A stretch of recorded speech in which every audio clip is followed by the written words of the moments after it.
بسم اللہ الرحمن الرحیم۔ السلام علیکم۔ نیک بخت باپ اور بدبخت اولاد کا واقعہ۔ تفسیر ابن کثیر میں لکھا ہے، ایک شخص بڑا نیک دل تھا، اس کا باغ بھی تھا۔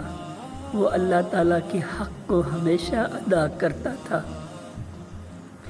اس کے باغ کی پیداوار میں سے اپنے بال بچوں اور باغ کے خرچ کو نکال کر باقی پیداوار کو اللہ تعالیٰ کے راستے میں خرچ کر ڈالتا تھا۔ اس لیے اللہ تعالیٰ نے اس کے مال میں بڑی برکت دے رکھی تھی۔ اس کے انتقال کے بعد جب اس کے باغ کے وارث اس کی اولاد ہوئی تو باپ کے اس خرچ کا حساب کیا تو بہت ٹھہرا۔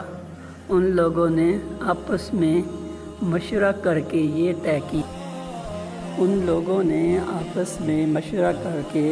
یہ طے کیا کہ حقیقت میں ہمارا باپ بڑا ہی بے وقوف اور نادان تھا، جو اتنی بڑی رقم مفت خوروں، غریبوں اور مسکینوں میں بلا وجہ دے دیا کرتا تھا۔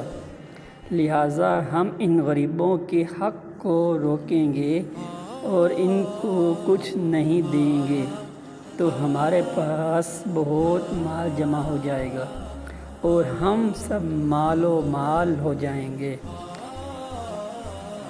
جب یہ مشورے کر چکے اور باغ کے پھل پک گئے اور کھیتی تیار ہو گئی تو رات ہی کو ان لوگوں نے قسمیں کھائیں کہ صبح ہونے سے پہلے پہلے ہم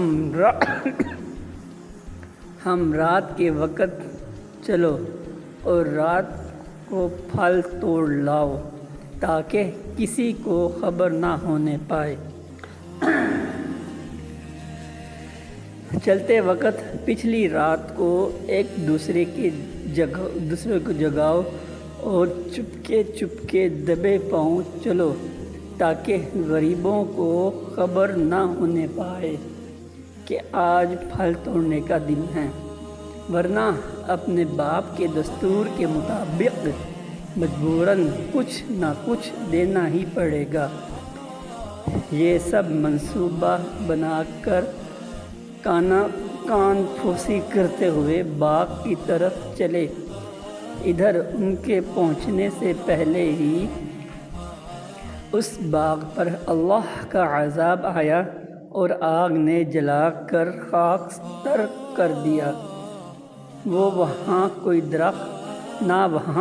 درخت رہا اور نہ سرسبز بلبلیاتی کھیتیں اور نہ پھل پھول رہے، سوائے راکھ کے چلتے جلتے ڈھیروں کے سوا کچھ نہ تھا۔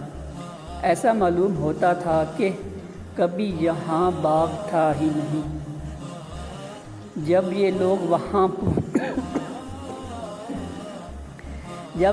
وہاں پہنچے اور یہ ماجرا دیکھا تو ہکے بکے ہو کر رہ گئے اور حیران و پریشان ہوئے۔ پھر وہ آپس میں کہنے لگے کہ ہم راستہ بھول گئے ہیں۔ پھر نشانیاں وغیرہ دیکھ کر سمجھ گئے اور کہنے لگے کہ ہماری بدنیتی اور بخیلی کی سبب یہ برباد کن اور برے نتائج نکلے ہیں۔ اپنی غلطی کا اعتراف کرتے ہیں اور ایک دوسرے کو ملامت کرتے ہیں۔